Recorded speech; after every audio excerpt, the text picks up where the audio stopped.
வீட்டில் வளர்க்க வேண்டிய 11 தெய்வீக செடிகள். குலதெய்வ அருள், செல்வ வளம் மற்றும் ஆன்மீக முன்னேற்றத்திற்கான பாரம்பரிய நம்பிக்கைகள். வணக்கம் நேயர்களே, உங்கள் வாழ்க்கைக்கு நன்மை பயக்கும் ஆன்மீக தகவல்களை தொடர்ந்து வழங்கி வருகிறேன். நீங்கள் அளித்து வரும் அன்பும் ஆதரவும் எனக்கு புதிய உற்சாகத்தையும் மகிழ்ச்சியையும் அளிக்கிறது. அனைவருக்கும் என் மனமார்ந்த நன்றிகள். இன்று பலருக்கும் மிகவும் பயனுள்ள ஒரு ஆன்மீக விஷயத்தைப் பற்றி பார்க்கப் போகிறோம். ஒரு குடும்பம் தலைமுறை தலைமுறையாக செழித்து வாழ்வதற்கு பின்னால் இருக்கும் மிகப்பெரிய சக்தி என்ன தெரியுமா? அது குலதெய்வத்தின் அருள் என்று நம் முன்னோர்கள் நம்பினர். பலர் இஷ்ட தெய்வத்தை பக்தியுடன் வழிபடுகிறார்கள். ஆனால் குலதெய்வ வழிபாட்டை மறந்து விடுகிறார்கள். ஆன்மீக மரபுகளின்படி குலதெய்வத்தை மறக்காமல் வழிபடுவது குடும்ப ஒற்றுமைக்கும் சந்ததியின் முன்னேற்றத்திற்கும் மனநிம்மதிக்கும் முக்கியமானதாக கருதப்படுகிறது. வேத மரபில் இஷ்ட தேவதா, குலதேவதா, பாரம்பரிய தேவதா கிருபா கடாட்சம் என்று கூறப்படுகிறது. அதாவது குடும்பம் செழிக்கவும், நல்ல பண்புகள் வளரவும், முன்னோர்களின் ஆசீர்வாதம் கிடைக்கவும் குலதெய்வத்தின் அருள் மிகவும் அவசியம் என்று நம் பாரம்பரியம் வலியுறுத்துகிறது. குலசாபம் மற்றும் ஆன்மீக வழிமுறைகள்.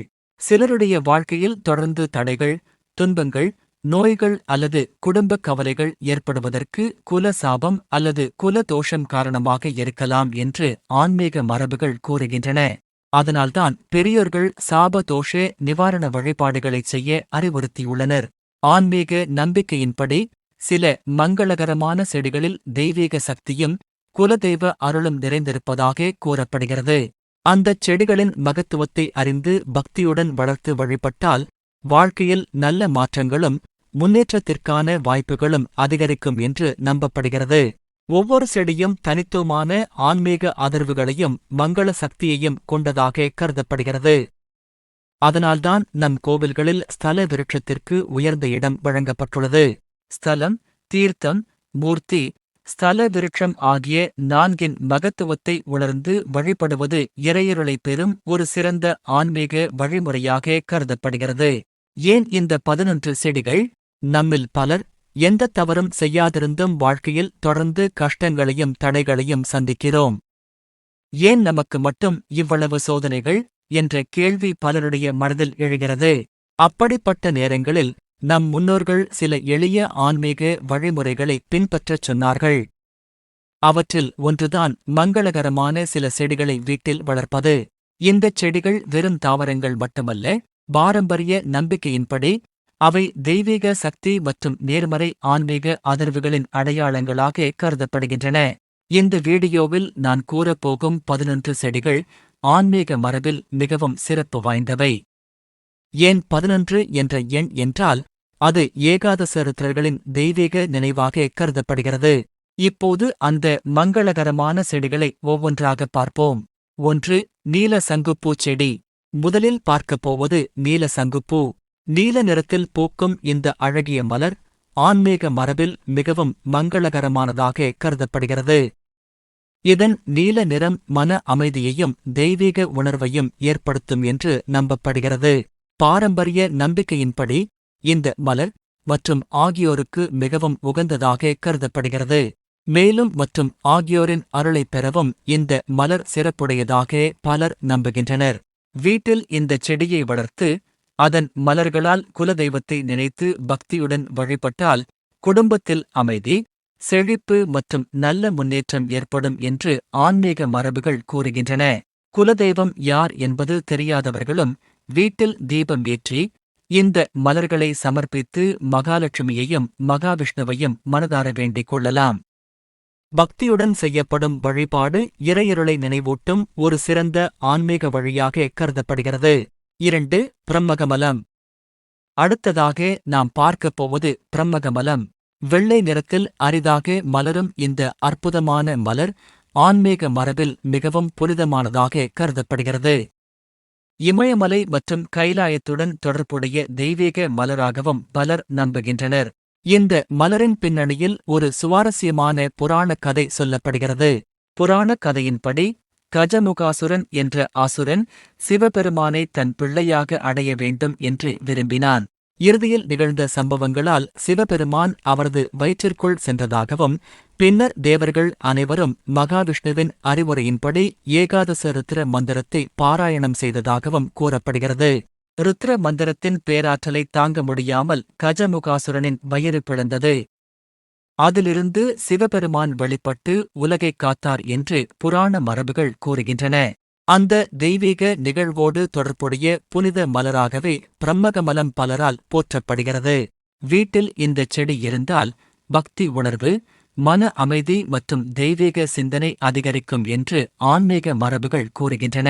3. பாரிஜாதம், பவளமல்லி. அடுத்ததாக பாரிஜாதம், அதாவது பவளமல்லியை பார்ப்போம். ஆன்மீக மரபில் இந்த மலர் தேவலோகத்தில் தோன்றி பூமிக்கு வந்த தெய்வீக மலராக போற்றப்படுகிறது. இதன் இனிய நறுமணம் மனதிற்கு அமைதியையும் பக்தி உணர்வையும் ஏற்படுத்தும் என்று நம்பப்படுகிறது. பாரம்பரிய நம்பிக்கையின்படி வீட்டில் பவளமல்லி செடியை வளர்ப்பது இல்லத்தில் நல்ல ஆற்றலை அதிகரிக்கவும் அமைதியான சூழல் உருவாகவும் உதவும் என்று கூறப்படுகிறது. அதிகாலையில் இயற்கையாக உதிரும் இதன் மலர்களை பக்தியுடன் சேகரித்து அல்லது முன் சமர்ப்பித்து வழிபட்டால் மனநிறைவு, குடும்ப ஒற்றுமை மற்றும் இறையருள் கிடைக்கும் என்று ஆன்மீக மரபுகள் கூறுகின்றன.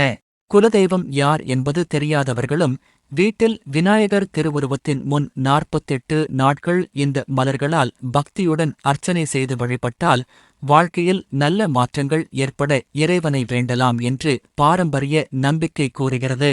பவளமல்லி வெறும் நறுமணம் தரும் மலர் மட்டுமல்ல, அது பக்தி, அமைதி மற்றும் தெய்வ அருளை நினைவூட்டும் ஒரு மங்களகரமான ஆன்மீகச் செடியாக போற்றப்படுகிறது. 4. மந்தாரை செடி. அடுத்ததாக நாம் பார்க்கப் போவது மந்தாரை செடி. ஆன்மீக மரபில் மிகவும் மங்களகரமானதாக கருதப்படும் இந்தச் செடி சிவப்பு நிற மலர்களால் அனைவரையும் கவர்கிறது.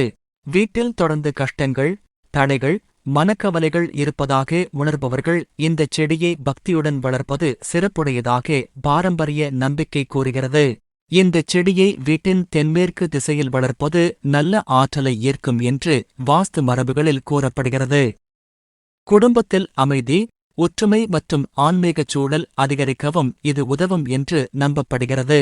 மேலும் இந்தச் செடி முன்னோர்களின் ஆசீர்வாதத்தையும் குலதெய்வ அருளையும் நினைவூட்டும் ஒரு மங்களகரமான செடியாக கருதப்படுகிறது. சில ஆன்மீக மரபுகளில் முன்னோர் தொடர்பான தோஷங்கள் மற்றும் கிரகத்தின் பாதிப்புகள் குறைய பக்தியுடன் இந்தச் செடியை வளர்த்து இறைவனை வேண்டிக் கொள்வது சிறப்பாக கூறப்படுகிறது. மந்தாரை செடியை அன்புடன் பராமரித்து அதன் மலர்களை இறைவனுக்கு சமர்ப்பித்து வழிபடுவது இல்லத்தில் செழிப்பு, மனநிம்மதி மற்றும் இறையருள் பெருகும் என்ற நம்பிக்கையை நம் முன்னோர்கள் தலைமுறைகளாக கடைபிடித்து வந்துள்ளனர். 5. துளசி செடி. அடுத்ததாக நாம் பார்க்கப் போவது ஒவ்வொரு இல்லத்திலும் அவசியம் இருக்க வேண்டிய மிகவும் புனிதமான செடியான துளசி. ஆன்மீக மரபில் துளசி என் அம்சமாக போற்றப்படுகிறது. அதனால்தான் வீட்டில் துளசி மாடம் அமைத்து தினமும் தீபம் ஏற்றி வழிபடுவது மிகவும் மங்களகரமானதாக கருதப்படுகிறது. துளசி செடியை சுத்தமாகவும் ஆரோக்கியமாகவும் பராமரித்து காலை அல்லது மாலை வேளைகளில் தீபம் ஏற்றி வழிபட்டால் இல்லத்தில் அமைதி, செழிப்பு, இறைநம்பிக்கை மற்றும் நல்ல எண்ணங்கள் பெருகும் என்று பாரம்பரிய நம்பிக்கை கூறுகிறது.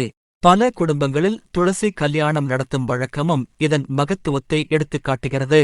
துளசி மாடத்தின் 4 பக்கங்களிலும் தீபம் ஏற்றி வணங்குவது மிகவும் சிறப்புடைய வழிபாடாக கருதப்படுகிறது.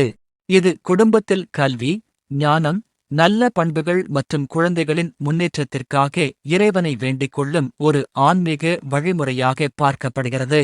மேலும் துளசி நம் முன்னோர்களின் ஆன்மீக மரபையும் குலதெய்வ வழிபாட்டையும் நினைவூட்டும் புனிதச் செடியாக கருதப்படுகிறது. குலதெய்வம் யார் என்பது தெரியாதவர்களும் துளசியை பக்தியுடன் வளர்த்து மனதார இறைவனை வேண்டிக் கொண்டால் சரியான ஆன்மீக வழிகாட்டுதல் கிடைக்க இறையருள் புரியும் என்று பல ஆன்மீக மரபுகள் கூறுகின்றன. அதனால்தான் துளசி இருக்கும் வீடு மங்களம் நிறைந்த வீடு என்று நம் முன்னோர்கள் கூறியுள்ளனர். தினமும் ஒரு தீபம் ஏற்றி துளசியை வணங்குவது இறை அருளை நினைவுகூரும் எளிய ஆன்மீக வழிபாடாகும். 6. தொட்டால் சினுங்கி. அடுத்ததாக நாம் பார்க்கப் போவது தொட்டால் சினுங்கி. சிறிய தொடுதலுக்கே தன் இலைகளை உடனே சுருக்கிக் கொள்ளும் இந்தச் செடி இயற்கையின் வியப்பூட்டும் படைப்புகளில் ஒன்றாகும். ஆன்மீக மரபில் இந்தச் செடி எதிர்மறை ஆற்றல்களை தன்னுள் ஈர்த்து வீட்டில் நேர்மறை சூழலை உருவாக்கும் ஒரு மங்களகரமான செடியாக கருதப்படுகிறது.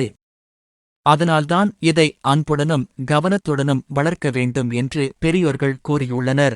இதன் இலைகள் சிறிது நேரத்திற்குப் பிறகு மீண்டும் விரிவது இயற்கையின் அற்புதமான தன்மையாகும். இதனை ஆன்மீக ரீதியாக மன அமைதி, பொறுமை மற்றும் தியான நிலையை நினைவூட்டும் அடையாளமாகவும் சிலர் கருதுகின்றனர்.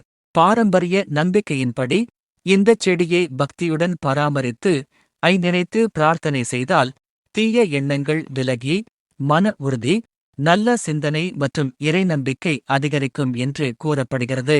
மேலும் வாழ்க்கையில் சரியான முடிவுகளை எடுக்கவும் தவறான பாதைகளில் செல்லாமல் இருக்கவும் இறையருள் கிடைக்கும் என்ற நம்பிக்கையும் உள்ளது. தொட்டால் சினுங்கி வெறும் அதிசயமான தாவரம் மட்டுமல்ல, அது பொறுமை, பணிவு, பக்தி மற்றும் நேர்மறை சிந்தனையை நமக்கு கற்றுத்தரும் ஒரு இயற்கை ஆசானாகவும் கருதப்படுகிறது. இந்தச் செடியை அன்புடன் வளர்த்து தினமும் இறைவனை நினைத்து ஒரு நிமிடம் பிரார்த்தனை செய்தாலே மனதில் ஒரு புதிய நம்பிக்கையும் அமைதியும் மலரும். அதுவே இந்தச் செடியின் உண்மையான ஆன்மீக மகத்துவமாகும். 7. அரசமரம். அடுத்ததாக நாம் பார்க்கப் போவது அரசமரம். நம் சனாதன தர்மத்தில் அரசமரம் மிகவும் புனிதமான மரமாக போற்றப்படுகிறது. ஆன்மீக நம்பிக்கையின்படி அரசமரத்தின் வேரில் பிரம்மா, நடுப்பகுதியில் மகாவிஷ்ணு, உச்சியில் வாசம் செய்கிறார்கள் என்று கூறப்படுகிறது. அதனால்தான் அரச மரத்தை வலம் வந்து பக்தியுடன் வழிபடுவது மிகவும் புண்ணியமானதாக கருதப்படுகிறது. அரச மரத்தின் நிழலில் சில நிமிடங்கள் அமர்ந்து இறைவனை நினைத்து தியானம் செய்தாலே மன அமைதி கிடைக்கும் என்று பெரியோர்கள் கூறியுள்ளனர்.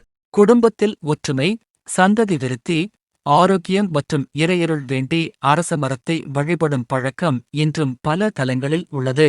8. வில்வ மரம். அடுத்ததாக வில்வ மரத்தை பார்ப்போம். வில்வ இலை இல்லாமல் சிவபெருமானின் வழிபாடு நிறைவு பெறாது என்று சைவ ஆகமங்கள் கூறுகின்றன.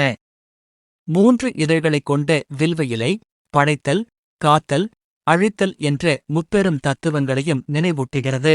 வீட்டில் வில்வ மரம் வளர்ப்பது மிகவும் மங்களகரமானதாக கருதப்படுகிறது. அதன் இலைகளால் சிவபெருமானுக்கு அர்ச்சனை செய்தால் மனக்கவலைகள் நீங்கி குடும்பத்தில் அமைதி நிலவும் என்று ஆன்மீக மரபுகள் கூறுகின்றன. வில்வ மரம் வளரும் இடத்தில் தெய்வீக அதிர்வுகள் அதிகமாக இருக்கும் என்று நம் முன்னோர்கள் நம்பியுள்ளனர். 9. வேப்பமரம். அடுத்ததாக வேப்பமரம். வேப்பமரம் இயற்கை நமக்கு கொடுத்த மிகப்பெரிய வரமாகும். ஆரோக்கியத்திற்கும் ஆன்மீகத்திற்கும் இது ஒரு அரிய பரிசாக கருதப்படுகிறது. பல அம்மன் கோவில்களில் வேப்பமரம் இருப்பதற்குக் காரணம் அது மங்கள சக்தியின் அடையாளமாக போற்றப்படுவதுதான். வீட்டின் அருகில் வேப்பமரம் இருந்தால் சுற்றுப்புறம் தூய்மையாகவும் மனதிற்கு அமைதியளிக்கும் சூழலும் உருவாகும் என்று நம்பப்படுகிறது. திருவிழாக்களில் வேப்பிலையால் தோரணம் கட்டும் வழக்கமும் இதன் மங்களத்தை எடுத்துக் காட்டுகிறது. 10. நெல்லி மரம். அடுத்ததாக நெல்லி மரத்தை பார்ப்போம். நெல்லி மரம் செழிப்பு, ஆரோக்கியம் மற்றும் நீண்ட ஆயுளின் அடையாளமாக நம் பாரம்பரியத்தில் போற்றப்படுகிறது. ஆன்மீக நம்பிக்கையின்படி நெல்லி மரம் அருளைப் பெற உதவும் மரங்களில் ஒன்றாக கருதப்படுகிறது.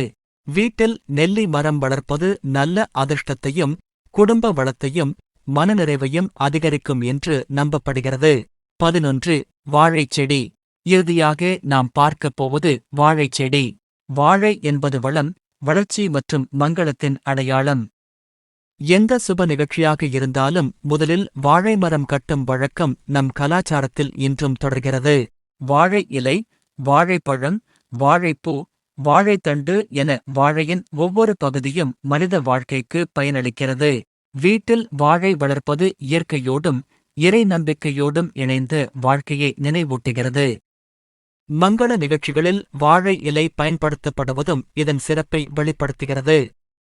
அன்பார்ந்த நேயர்களே, நாம் பார்த்த இந்த 11 செடிகளும் வெறும் தாவரங்கள் மட்டுமல்ல, இயற்கையை இறைவனின் வரமாக கருதி வாழ்ந்த நம் முன்னோர்களின் ஞானத்தையும் ஆன்மீக பாரம்பரியத்தையும் நினைவூட்டும் அடையாளங்களாகும்.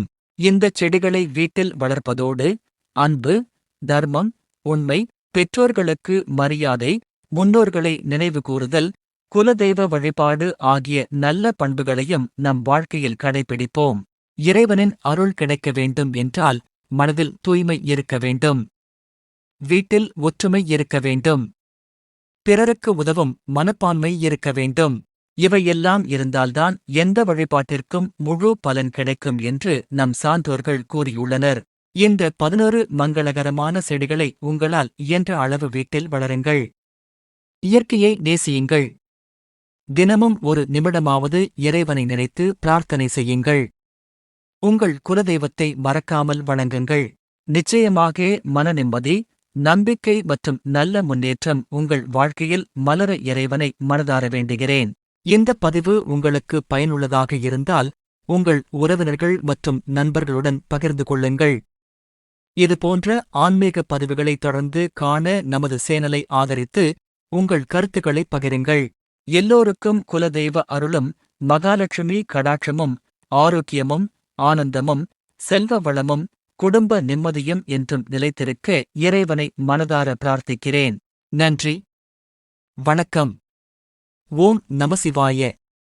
ஸ்ரீ குருப்யோ நமஹ.